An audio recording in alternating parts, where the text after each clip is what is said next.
Hello, welcome pen friends. Welcome back to the number 5 video on the Viewer's Choice series. Today we're doing Robert Oster Soda Pop Blue.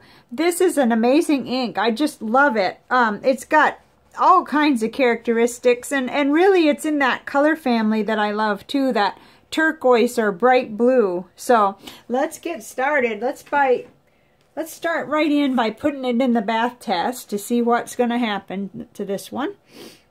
Okay, and here is the last one. This was Monteverde Napa Burgundy. That's the last ink we did, and you could still read it quite well. But it lost all of its burgundy, and it just retained what was left there. So I thought that was interesting. Okay, let's dive right in while it is doing its thing in the water. Here's the Rhodia Gold book, my starting point for everything. And we're filling up. We've just got 3 more after this, so here it is. So we finally get to a blue in this series. I know a lot of us love blue, so here we are. Let's see. Going right over here. And I loved how it shaded on that Tomoe River paper. I think you can even see it, even with the lighting challenges. It was really, really nice. It edged, it's got sheen and shading and everything else.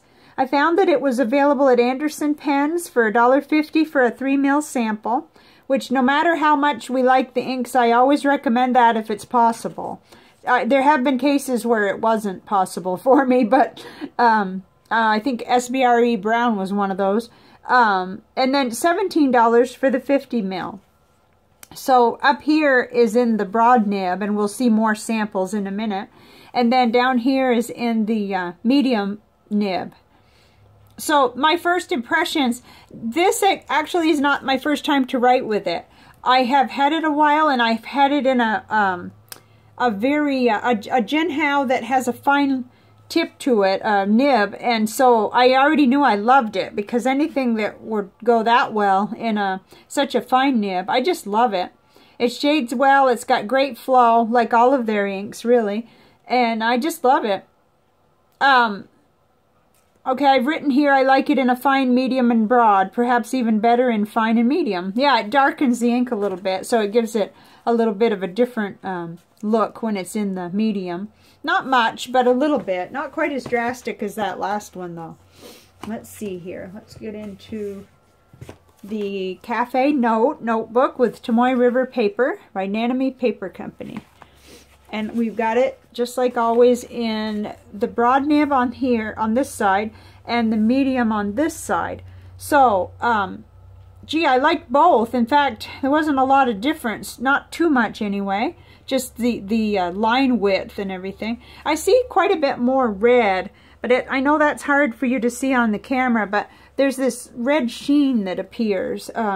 It's like a little highlight. It's quite pretty, and you see it a lot more in a broader nib or like a stub nib. So things are going well. There's challenges, but that's all I'm going to say on that. It's colder weather, which is a challenge by itself, and I just keep on like a scientist, seeing what works and what doesn't work. So here's this little notebook that came in a past ink flight, Nemazine. I love it because it really showcases the ink well. I mean, it seems to look like it really looks on here. Here I just did a little bit of, I hope you can see the red that appears. Isn't that pretty? It just appears, you know, wherever there's quite a bit of ink around the edges as it dries, it becomes quite red. So I'm hoping you'll be able to see it. And then over here on this side, I've written with that Moonman Mini Glass nib. And that's always been fun. This is my ongoing participation in Boho Berry's challenge.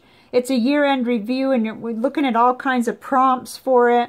Biggest accomplishment, I believe, was, you know, the weight loss that I've had, and finally being able to find like peace around food, even more so than the weight loss, is that, you know, I no longer feel like a sugar addict or a person that just can't you know, control eating. So it's so big of a thing to me. And then my biggest challenge, I think, was recovering from the injuries I got this summer.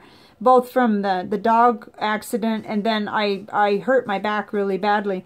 But when I looked back on that, I realized that that was the reason that I got fed up with things like inflammation and being heavy, and you know, I just decided, okay, this is ridiculous, because you know, I was laid up for a month and then another month, and it was awful.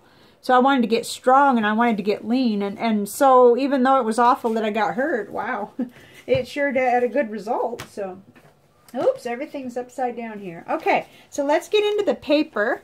The Tomoe River paper, 52 gram.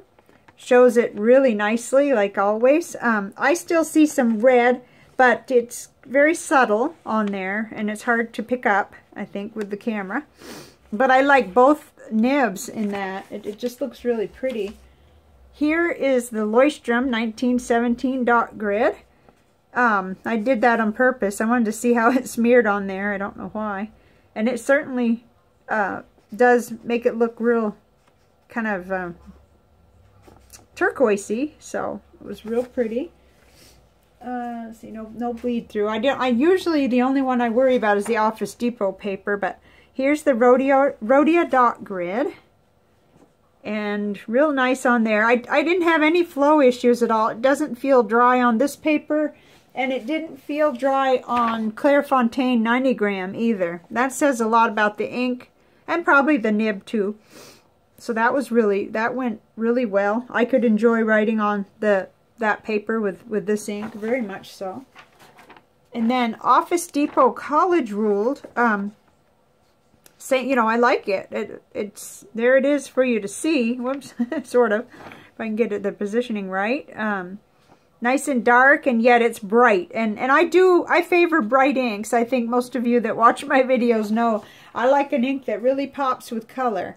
So let's see. Let's look in on it. Oop, it looks like it's going to be a typical ink and disappear. I could see a little pigment still, but I let them sit a little longer usually.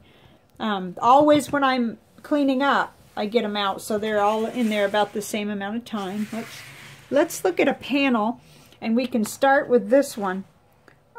This is a turquoise panel I did back when we were testing Pelikan Edelstein Topaz, but here's our ink of the day, and in that panel it was on the darker side, the Robert Oster Soda Pop Blue, but we've got another one that's going to show a little bit of a difference.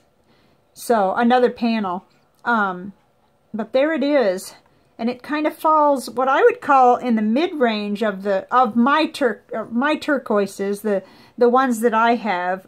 It's darker, and yet it's still just such a nice ink. It's darker than Lamy turquoise. It's darker than Caran d'Ache Hypnotic turquoise for sure. But it's in range with another one that I love, which is Noodler's Navajo turquoise. I have a bottle of that, and that's a favorite ink. I run it all the time.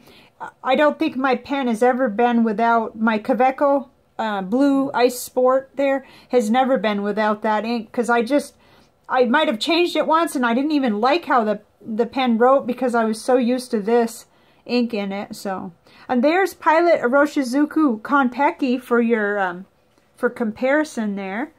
It's in that same zone, I would say.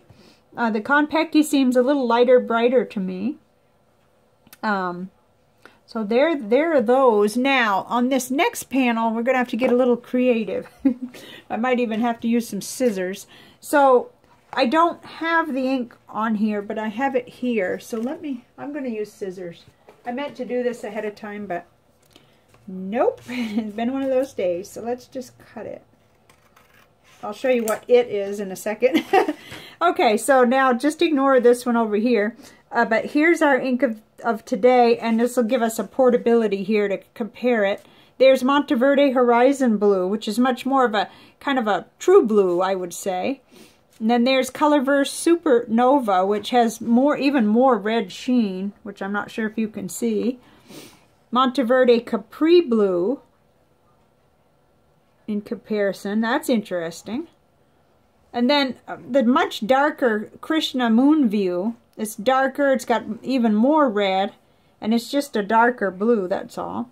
But there's Noodler's American Eel. Still not quite in the same category. And then, oh, there's Konpeki again, to just kind of keep us where we're familiar. So many of us are familiar with that ink.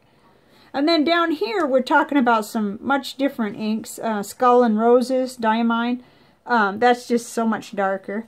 And Diamine Blue Velvet, same thing there. But I still wanted to look at them side by side. So here's Diamine Majestic Blue. And there's quite a difference there. Oh, I'll show you what I cut off. I cut off Diamine Arctic Blue, which is actually quite close. It's just that that's a shimmer ink. And it has its differences, but not a lot other than that special property of shimmer. And I just found these three were really satisfying to look at together way back when we were probably doing Diamine Arctic Blue. So we've got all these all these panels to use and look at. And then, well, just for kicks, let's go ahead and get one that has mostly lighter inks on it so that we can see how drastically different it is from these.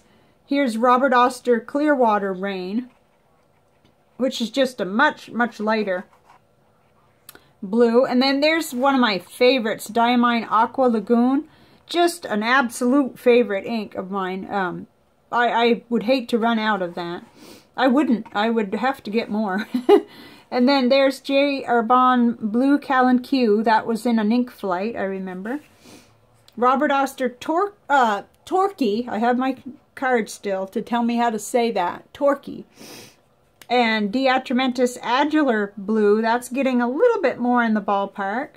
And then, of course, out into the kind of green, blue-green is Diamine Marine. So I thought maybe that would just be nice to compare to. Let's see. I'll take forever here, but I had a few. Okay, there was one on here. There was Edelstein Topaz. I'm not sure whether we did that, but if we did, I'm sorry. But there it is to compare. And a lot of the rest of them I can see we already did. Here's another one. Here's Diatramentus Pearlescent Cayenne Gold, which is going to be quite different because of the gold shimmer in it.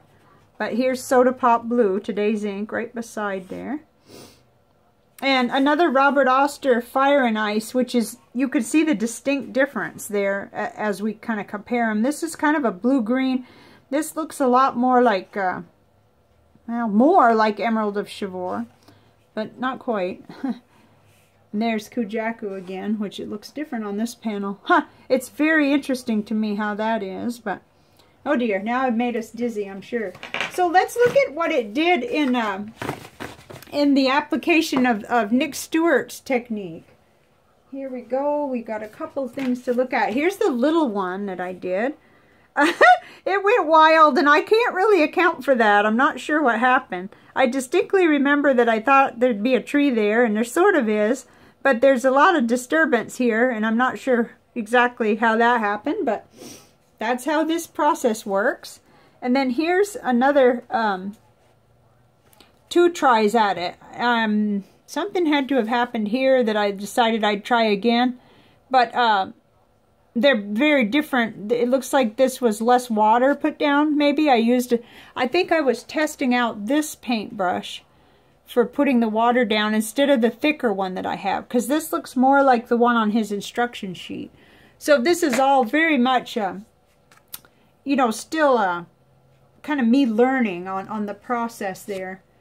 I've got that sheet here somewhere, but I've been linking it for you each time so that anybody who wants to try this can probably get right to the heart of it better than me. But I am going to try to do a video. I tried yesterday, but it was frustrating, and it's possible that I should go straight for an ink that I know is a little more compatible with this technique, so that when I show you what normally happens actually happens, because it didn't with this ink. It was very different. You know, it just didn't come across the way some of these others did. It was more like this one, Birmingham Fred Rogers Cardigan Red. And I don't have the words yet to know or realize what it is that causes all of this versus some of these others where you get just this most astounding and interesting effects. So, but as I go along, definitely I'm working on that to try to show you you know, how I do it, adapting or using his techniques with what I have on hand for materials. I don't have the same paintbrushes or paper or anything, but that's okay. That never stopped me from working in an art journal. So let's look at what's next. As far as the series, we've got 3 inks left.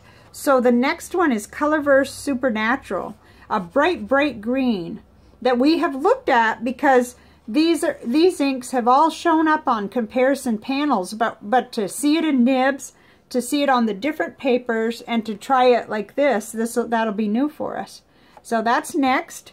And I've got a couple other things going on too that I want to show you as I'm able to get the videos done. I've got a rickshaw hand roll to show you, and I've got, like I said, the idea that several people wanted to see me actually try to do this. It's like a blooper reel right now. I deleted yesterday's. It just was kind of not right. It didn't work right. So I'll see you on the next video. Thank you very much for being here. I hope you're having a great day. Bye for now.